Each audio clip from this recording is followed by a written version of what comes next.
you're back. Are you gonna tell me where you went? All the messages I sent with no reply. Olá, meu nome é Nice e sejam bem-vindos a mais um áudio aqui para o canal. E hoje nós teremos o capítulo 3 do livro Você Faz o Amanhã. Mas, antes de começar, eu já peço que você deixe seu like, certo? Não custa nada, gente, e me ajuda muito. Também não se esqueça de ativar o sininho para o YouTube avisar sempre que eu postar um áudio novo, ok? Então vamos para o capítulo 3. O velório de Miguel estava apinhado de gente. Dezenas de jornalistas, fotógrafos, emissoras de rádio e televisão davam toda a cobertura do evento fúnebre. A primeira-dama não apareceu, o que irritou Guilhermina sobremodo. Tenho de mostrar aos jornalistas e às pessoas em geral o quanto estou desolada, triste. Preciso fazer o papel de viúva chocada, inconsolável, repetia para si.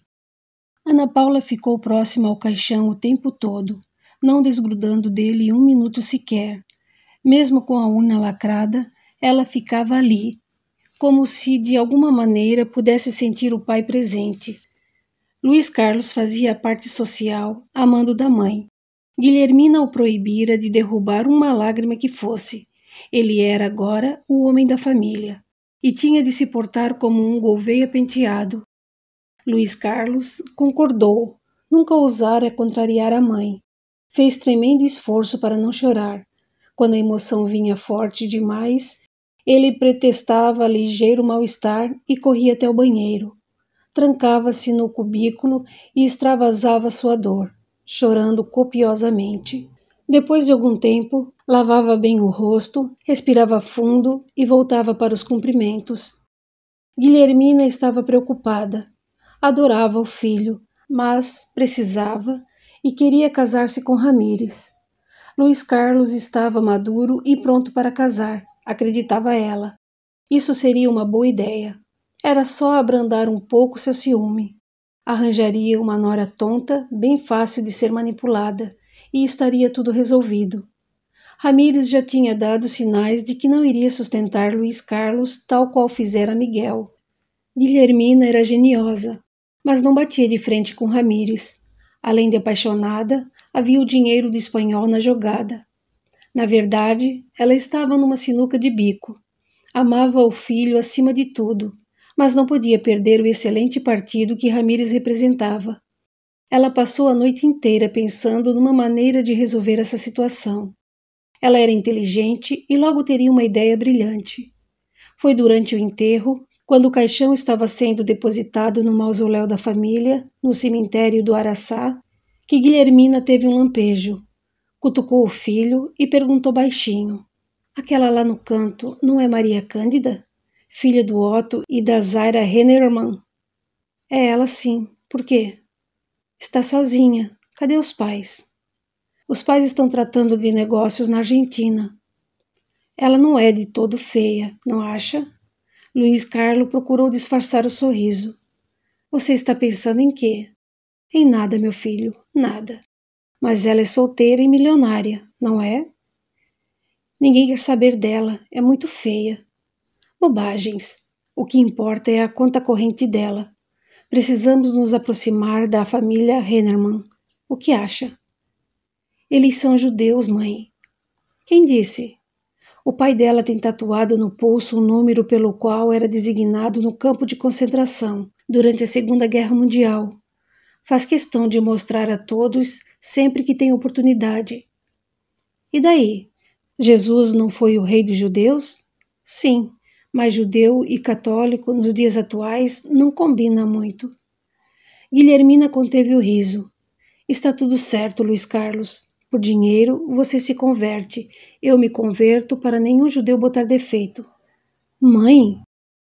Luiz Carlos, meu filho, não vislumbro muitas alternativas para nós.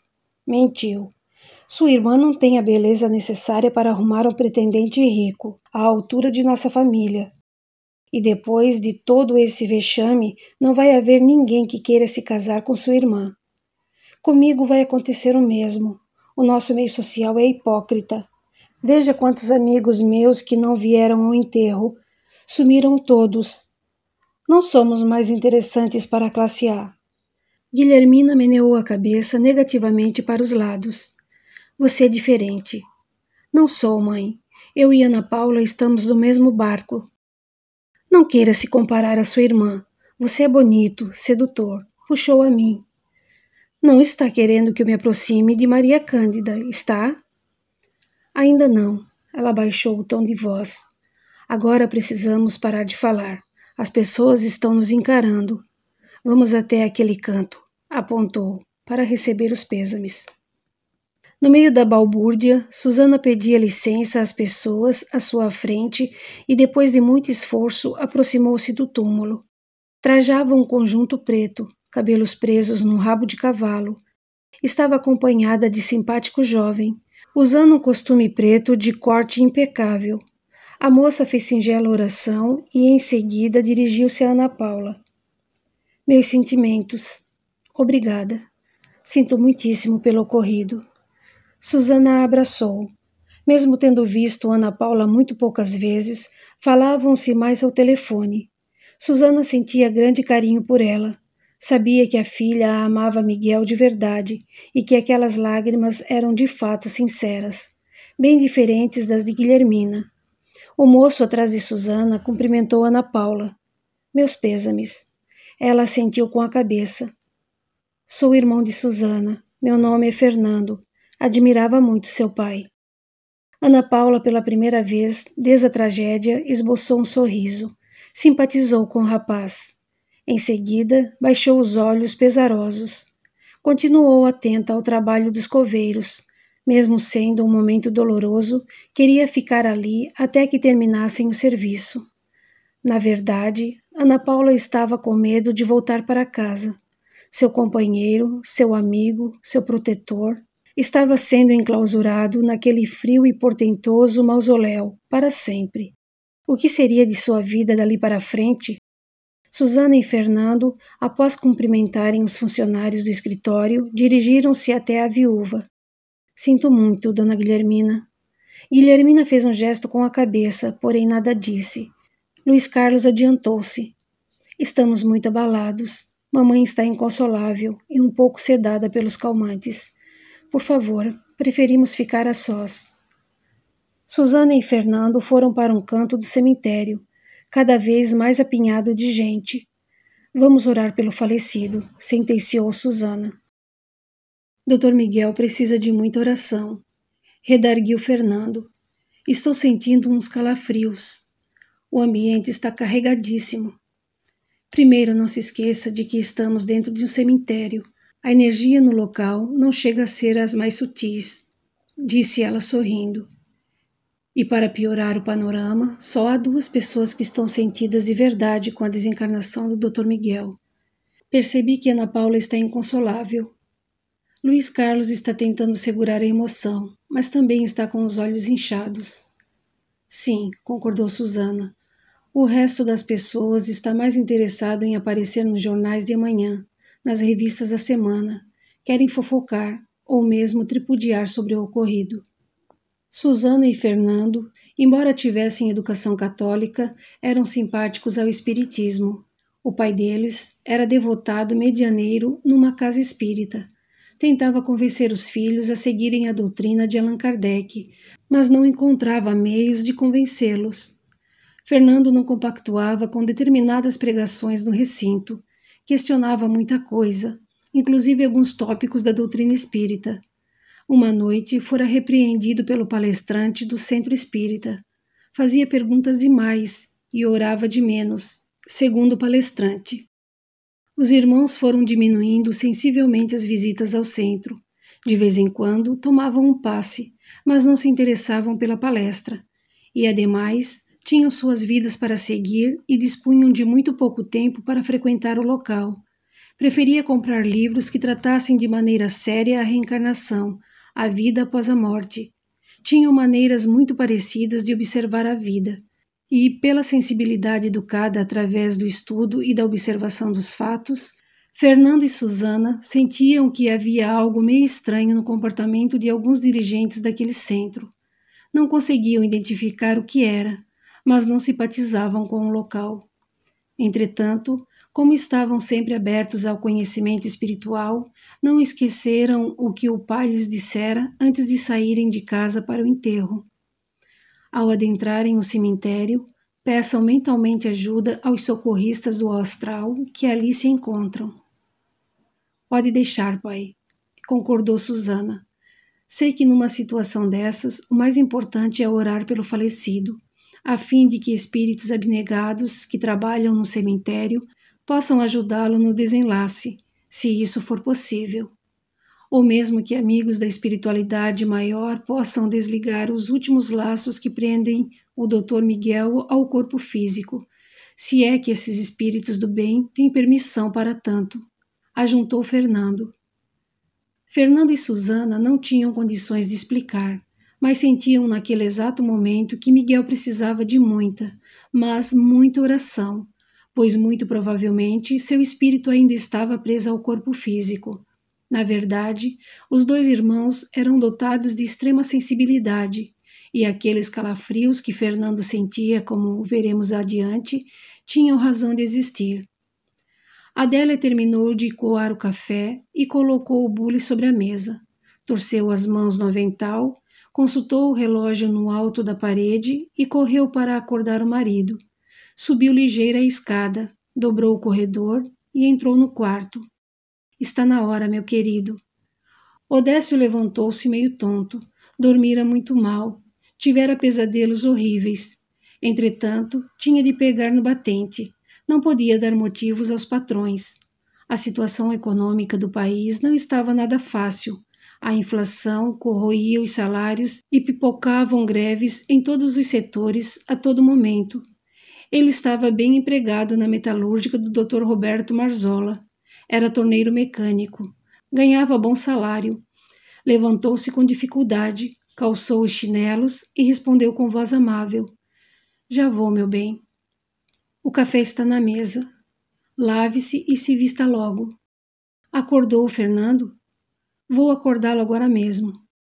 Adélia dirigiu-se até o quarto dos filhos. Abriu a porta bem devagar. Entrou pé ante pé para não fazer barulho. Chegou perto da cama de Fernando, abraçou-o e sussurrou. Filho, está na hora de acordar. Fernando espreguiçou-se deliciosamente. Adorava quando a mãe o despertava daquela maneira carinhosa. Estalou um beijo na testa de Adélia. Bom dia, mãe. O café está servido. Vou me arrumar. Eu também, tornou Susana. Adélia virou-se para o lado. Filha, fiz o possível para não lhe acordar. Perdão. Estava acordada fazia uma meia hora mais ou menos. Durma mais um pouco. Não carece acordar tão cedo. Vou comprar o jornal e procurar emprego. Deixe isso para o fim de semana. Não se preocupe. Quero arrumar trabalho. O que seu pai e seu irmão ganham dá para nos manter. E, ademais, você já me ajuda muito aqui em casa.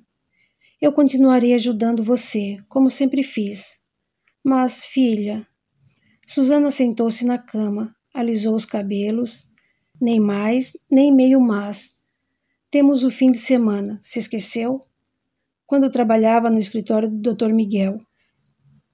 Disse bem, quando trabalhava, mas não está mais trabalhando lá. Já faz um mês, mãe. E daí? Daí que preciso arrumar alguma coisa. Não posso e não quero depender do papai ou mesmo do Fernando. E meu dinheiro faz falta aqui em casa. Ela tem razão, mãe, tornou Fernando. Susana é muito inteligente para ficar dentro de casa. Pode descansar um pouco. Não precisa acordar tão cedo.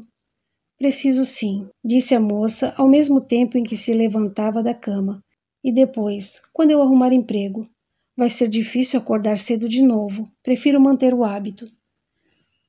Domingo é o melhor dia para procurar emprego dos classificados. Hoje também é dia. E se não tiver nada de interessante? Perguntou Adélia, contrariada. Se não tiver nada, vou tirar as cortinas da sala e dos quartos. Estão implorando por um tanque. Eu posso levá-las à tinturaria. Seu Hiroshi me dá desconto, replicou Fernando. Obrigada, mas eu mesmo posso levá-las. Na hora que precisar, de verdade, solicitarei os serviços do seu patrão. Se está tão disposta assim, sinta-se à vontade, disse o irmão entre sorrisos. Adélia não sabia o que dizer. Sentia-se recompensada, competente. Conseguira criar os filhos a duras penas, e eles se transformaram em adultos responsáveis, trabalhadores e, acima de tudo, carinhosos. Era uma bênção, e ela não deixava de agradecer a Deus todos os dias. Como sou feliz! Vocês são meus filhos maravilhosos. Susana e Fernando levantaram-se da cama e abraçaram-se à mãe, estalando um beijo em cada bochecha rosada de Adélia. Odécio passava pelo corredor naquele momento e seus lábios esboçaram um leve sorriso. Que Deus abençoe a minha família e meu sagrado lar. Durante o almoço de confraternização, meses depois, época de fim de ano, é que surgiu uma informação bem interessante. Odécio estava terminando a refeição quando avistou Olga, a secretária do Dr. Roberto Marzola, o dono da metalúrgica, despedindo-se dos colegas, emocionada. Odécio gostava da moça e levantou-se para cumprimentá-la. — O que foi, pequena? Vai sair de férias? — Não, seu Odécio, estou partindo. — Partindo? Como assim? Hoje é meu último dia aqui na metalúrgica. — Por quê? Você é tão competente. O Dr. Roberto tem tanto carinho por você, gosta muito do seu trabalho. Não posso crer que ele a tenha demitido. Olga balançou a cabeça. Não fui demitida. Então, o que foi? Perguntou ele apreensivo. Ela sorriu. Achava graça no tom paternal com que Odécio tratava as meninas da metalúrgica. É que o Elinho me pediu em casamento. É mesmo? Ficamos noivos, disse ela, levantando a mão direita e mostrando um dos dedos do anel dourado. Preciso correr com o enxoval. Vamos nos casar daqui a 6 meses. Odécio abraçou-a com carinho. Minha filha, parabéns. Obrigada. Elinho é um homem de bem. Serão muito felizes. Eu o amo muito. Quero encher de filhos nosso futuro lar. Adoro crianças. E ele também não concorda que eu continue trabalhando. Vou me tornar dona de casa, disse, empolgada. Profissão das mais importantes. Na verdade, o lugar da esposa é em casa. Olga riu-se. Eu me acho capaz de conciliar as duas funções. Odécio pendeu a cabeça para os lados. Não concordo. Lugar de mulher é dentro de casa, cuidando do lar. Entretanto, a Adélia trabalha no centro espírita. Odécio estufou o peito de satisfação. Isso é exceção. Minha esposa faz caridade, ajuda os necessitados, trabalho dos mais nobres. É edificante e ajuda a diminuir as dívidas contraídas em vidas passadas. É uma maneira de entender a reencarnação. Eu penso diferente. Não acredito em dívidas ou resgate. Isso está lá no Evangelho. Como não acreditar? Cada um enxerga as coisas de acordo com suas crenças. Acredito que somos perfeitos, e Deus não nos colocaria no mundo para sofrer ou pagar dívidas. Não somos um carnê. Ela riu-se. Fomos criados somente para a felicidade, isso sim. Odécio fez um engasgar de incredulidade. Olga percebeu e procurou dar novo rumo à conversa. Odécio tinha suas ideias e não gostava de ser contrariado. Sabe, Odécio, muita coisa mudou desde que você se casou. Vou parar de trabalhar no momento por opção. Quero me dedicar à casa, à família. Sempre trabalhei por necessidade, nunca por gosto. Elinho ganha muito bem e não me sinto menos por depender dele. Eu a admiro muito, Olga. Sempre tem uma resposta inteligente, sabe o que quer. Odécio baixou o tom de voz. E também, depois dos assédios do filho do patrão, Olga franziu o senho. Não gostaria de falar a respeito. Por quê? Isso faz parte do passado. Bruno estava perturbado e assediava qualquer uma que fosse. Tem certeza de que não está deixando a empresa por conta disso? Não. Desde aquele dia em que Elinho o pegou pelo colarinho, eu me recordo desse episódio. Foi bem ali. Apontou Odécio, no portão da saída. Elinho fez bem. Tinha de defender sua noiva e, acima de tudo, a sua honra. O bom é que nunca mais fui assediada e Bruno agora está em longas férias. Toda vez que fica perturbado, faz tratamento lá no centro e parte em seguida para a Europa. Já vimos esse filme antes. Dei muito passe nesse garoto. Graças a mim ele melhorou. De nada adiantam os passes se ele não mudar o comportamento. Há amigos do astral inferior que o perseguem.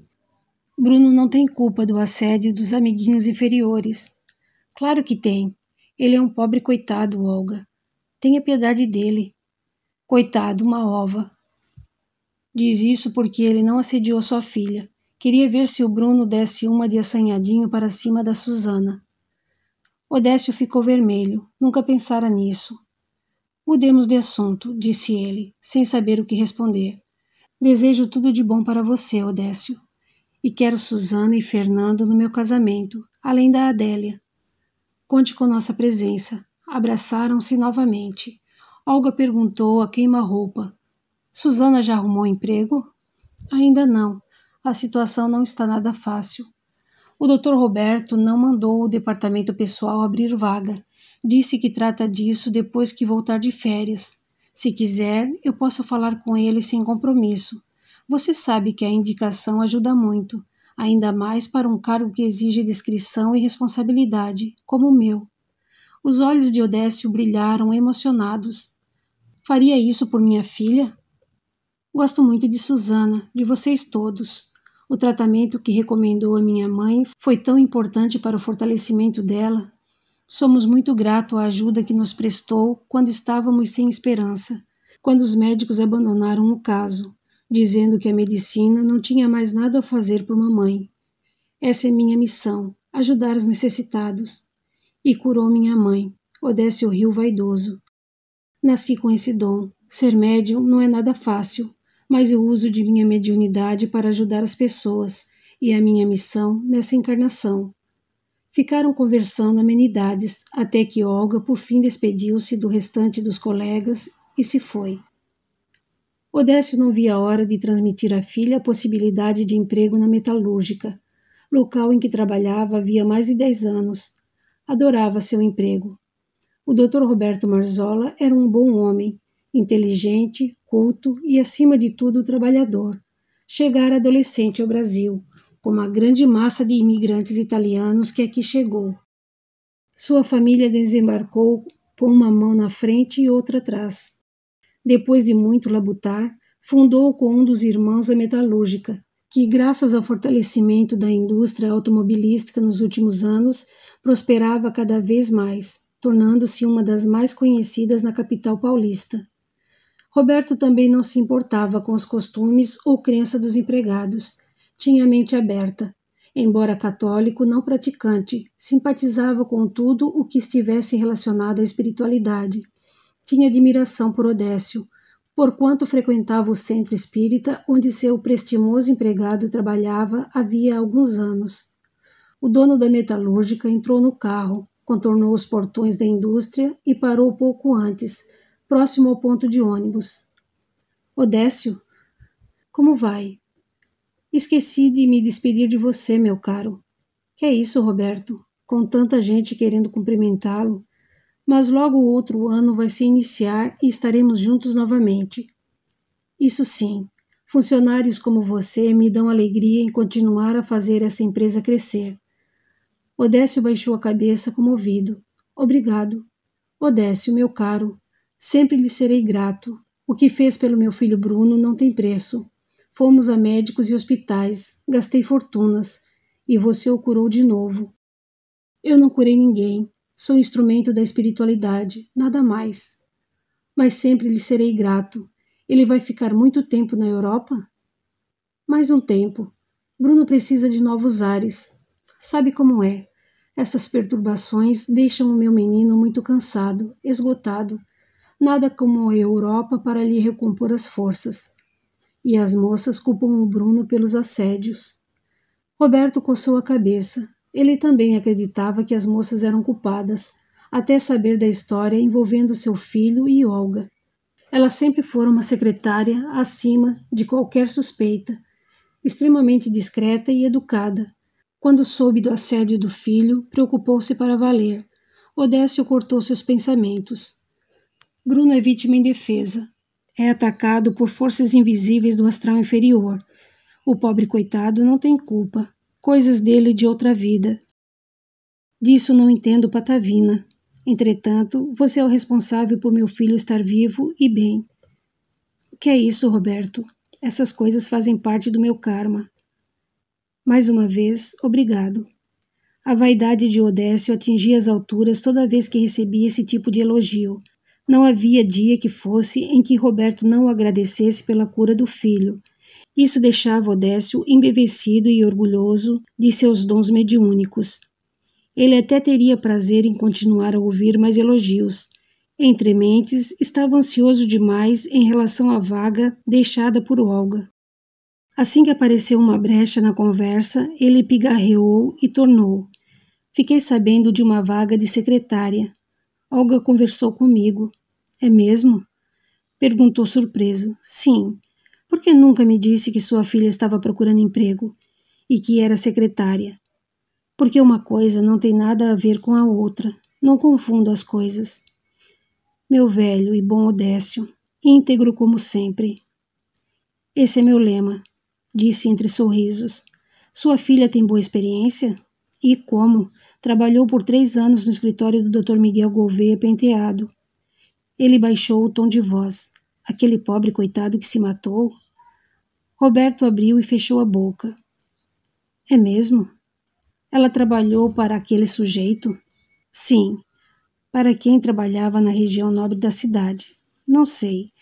Sua filha se importaria de trabalhar numa metalúrgica, aqui na Moca? Para Susana não importa o local. Minha filha é boa funcionária, muito competente. Só não trabalha mais no escritório do Dr. Miguel porque, depois da morte dele, a empresa foi à falência. Fiquei sabendo pelos jornais. Então façamos o seguinte. Assim que eu retornar das festas de fim de ano, peça a ela que venha falar comigo. Não lhe prometo nada, mas não vou abrir vaga de secretária antes de conversar com sua filha. Combinado? Não sei o que dizer. Não diga nada, homem. Se não fosse você, Bruno estaria internado num sanatório. Sabe disso. Você salvou meu único filho, disse o homem quase em lágrimas. Apertaram-se as mãos e o ônibus se aproximou. Odécio fez o sinal e logo subiu no veículo. Ao sentar-se, disse para si: que Deus o abençoe, meu amigo. I guess you're back. Are you gonna tell me where you went?